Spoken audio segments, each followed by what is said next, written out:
자, 여러분들과 함께 마태복음 24장을 살펴보겠습니다. 마태복음에는 이 5개의 강화가 나와 있습니다.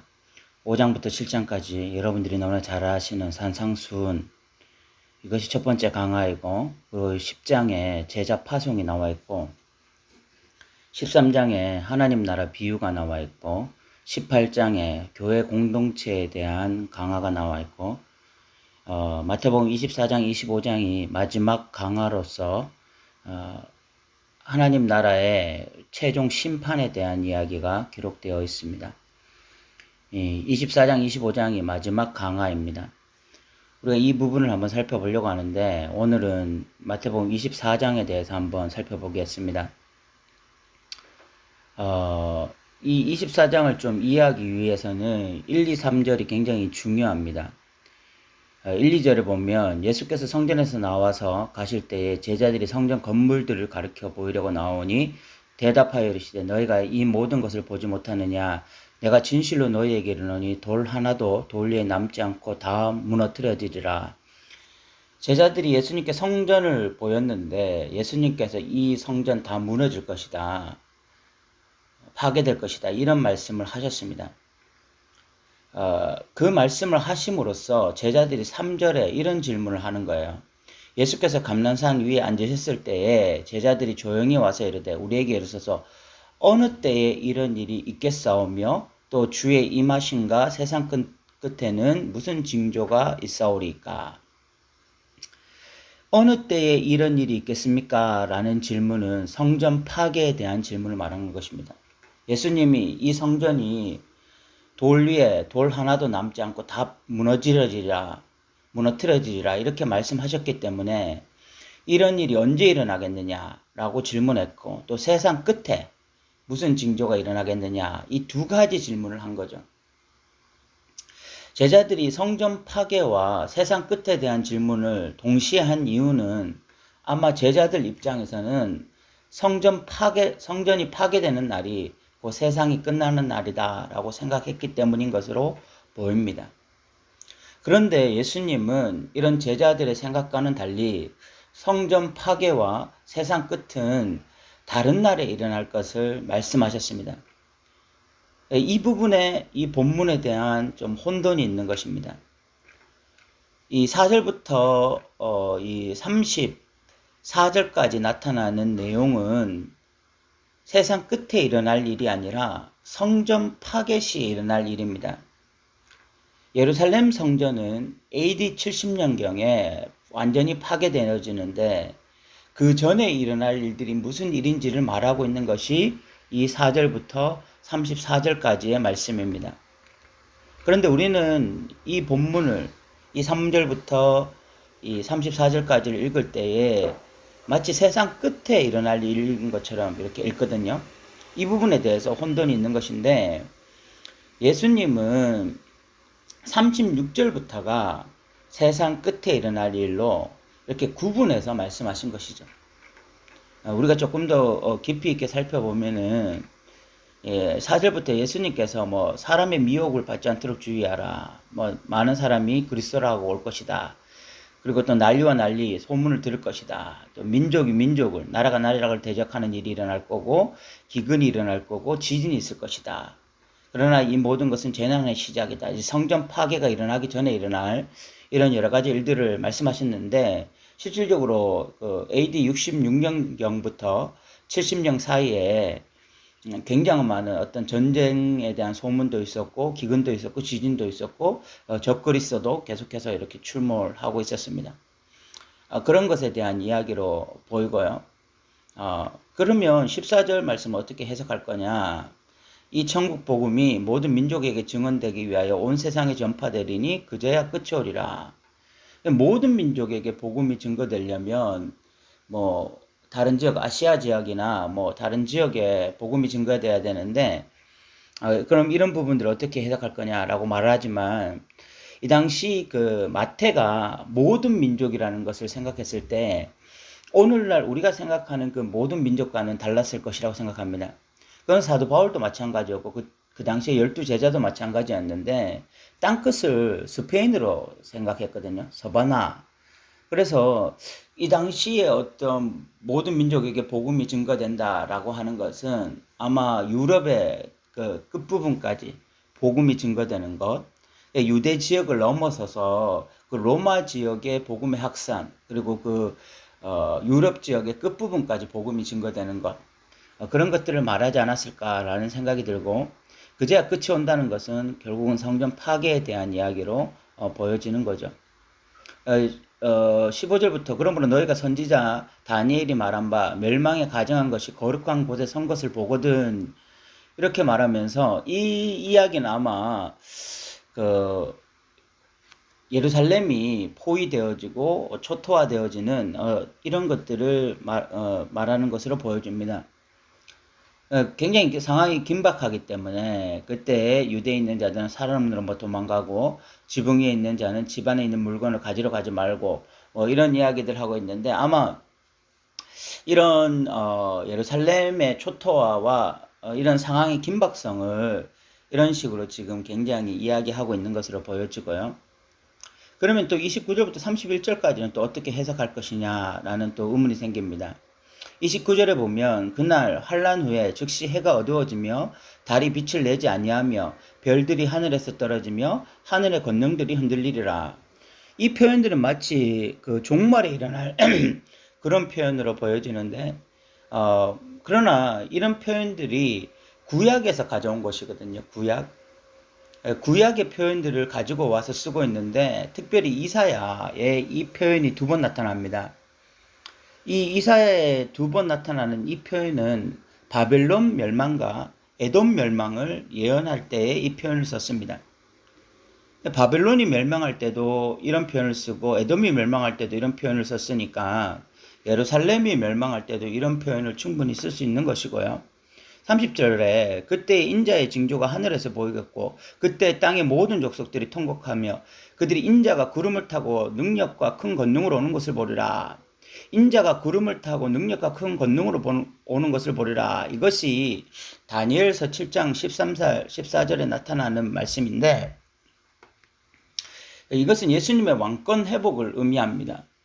이 예루살렘이 심판받는 이유가 결국은 국력이 약해서가 아니라, 이스라엘이라는 나라가 국력이 약해서가 아니라 하나님 앞에 불순종함으로 하나님의 심판이거든요. 그러니까 이것은 그 하나님의 주대심, 예수님의 주대심이 드러나는 분명한 사건으로 그렇게 또 해석할 수 있는 것입니다. 우리가 이렇게 해석할 수 있는 가장 결정적인 근거는 32절부터 34절까지의 말씀 때문에 그렇습니다. 32절에 보면 무화과나무의 비유를 배우라. 그 가지가 연하여지고 잎사귀를 내면 여름이 가까운 줄 아나니 이와 같이 너희도 이 모든 일을 보거든 인자가 가까이 문 앞에 이른 줄을 알라. 무화과나무의 비유는 뭐냐면 이런 상황이 일어날 것을, 이런 일이 일어날 것을 우리가 충분히 예측할 수 있다는 것입니다. 예측이 가능하다는 거예요. 그 무화과나무의 가지가 연하여지고 잎사귀를 내면 여름이 이제 올 거다라고 예측할 수 있는 것처럼 이런 일이 일어나는 것은 충분히 예측 가능하다. 이것이 하나의 해석의 키고, 또 34절에 보면 내가 진실로 너희에게 말하노니 이 세대가 지나가기 전에 이 일이 다 일어나리라. 이 세대가 지나가기 전에 이 일이 다 이루어진다라는 말씀을 통해서 그 당시에 일어날 일이라는 것을 우리가 또 확인할 수 있는 거죠. 그러니까 이 34절까지의 이야기는 아마 이 성전 파괴에 대한 이야기예요. 예측이 가능한 일입니다. 이런 일이 일어나면 이제 성전 파괴가 곧 일어나겠구나. 예측이 가능한 일인데, 그런데 36절부터 보면 그러나 그날과 그때는 아무도 모른다. 하늘의 천사들도 아들도 모르고 오직 아버지만 아신다. 36절부터 일어나는 일들은요, 예측이 불가능한 일입니다. 예측할 수 없는 일이에요. 그 이후의 해석들이 그렇습니다. 그래서 그 이후에 36절 이후에 일어나는 일들에 대해서는 그런 일들이 일어날 것이다. 그래서 예측하라. 이것이 핵심이 아니라 깨어 있으라. 준비하고 있으라. 이것이 핵심이거든요.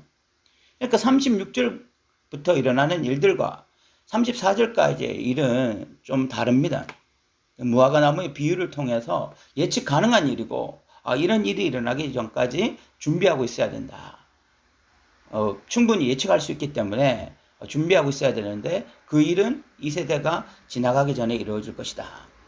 그래서 34절까지 얘기는 이 성전 파괴에 대한 예언으로 보여지고 실질적으로 이 AD 70년경에 성전이 완전히 초토화되고 무너지죠.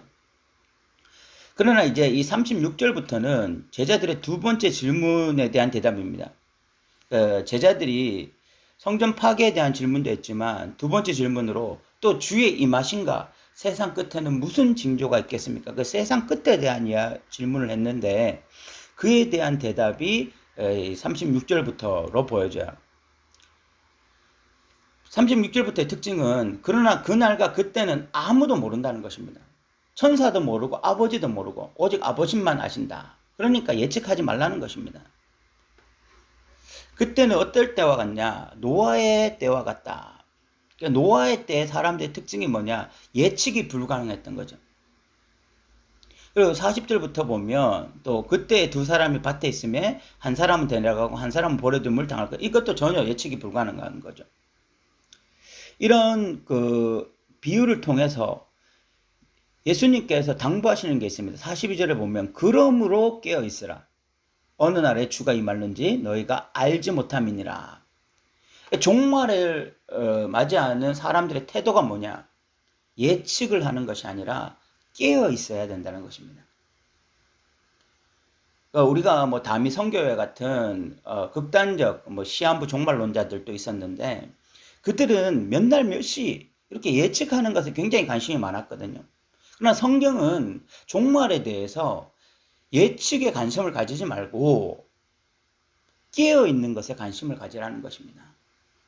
성전 파괴에 대해서는 예측을 하라. 상황을 보면서 무화과나무의 비유를 들으면서 충분히 예측하라라고 말했지만 마지막 때에 일어날 종말의 일에 대해서는 예측이 핵심이 아니라 깨어있음이 핵심이라는 것입니다. 또 43절에 보면 너희도 아는 바니 만일 집 주인이 도둑이 어느 시각에 올 줄 알았다면 깨어있어 그 집을 뚫지 못하게 하였으나 이러므로 너희도 준비하고 있으라. 생각하지 않은 때에 인자가 오리라. 사람들이 생각하지 않은 그때에 예수님 오시기 때문에 여기도 준비하고 있으라는 것입니다. 준비하고 있으라. 깨어 있어야 되고 준비하고 있어야 되라.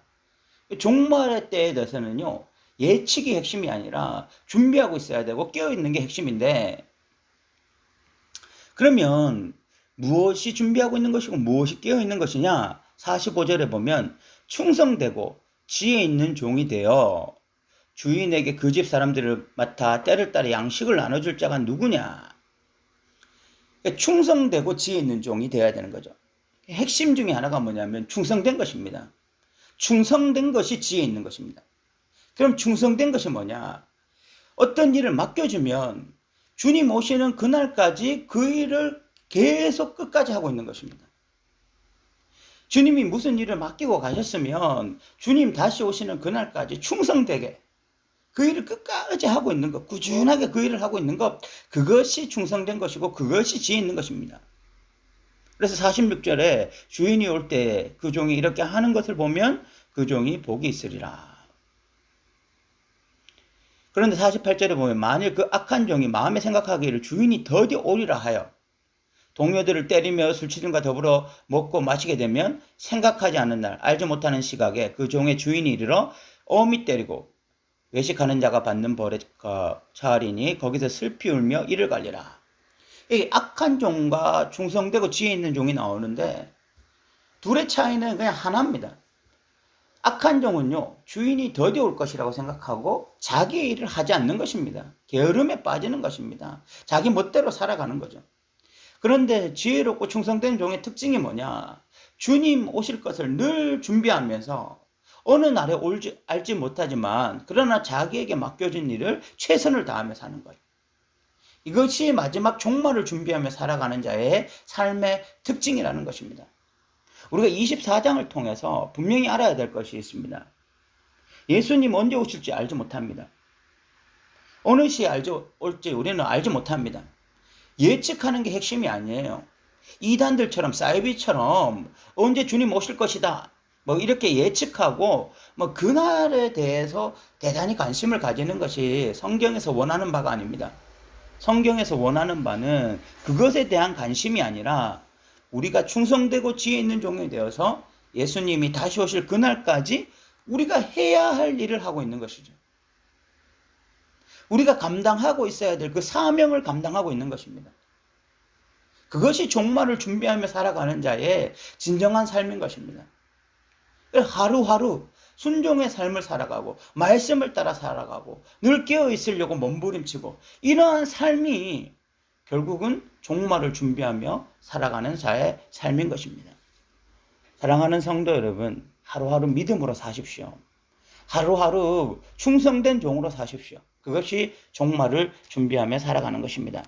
우리가 내일 마지막 이 25장까지 24장과 25장의 이 강화를 내일까지 살펴보도록 하겠습니다. 오늘 또 들어주셔서 감사합니다.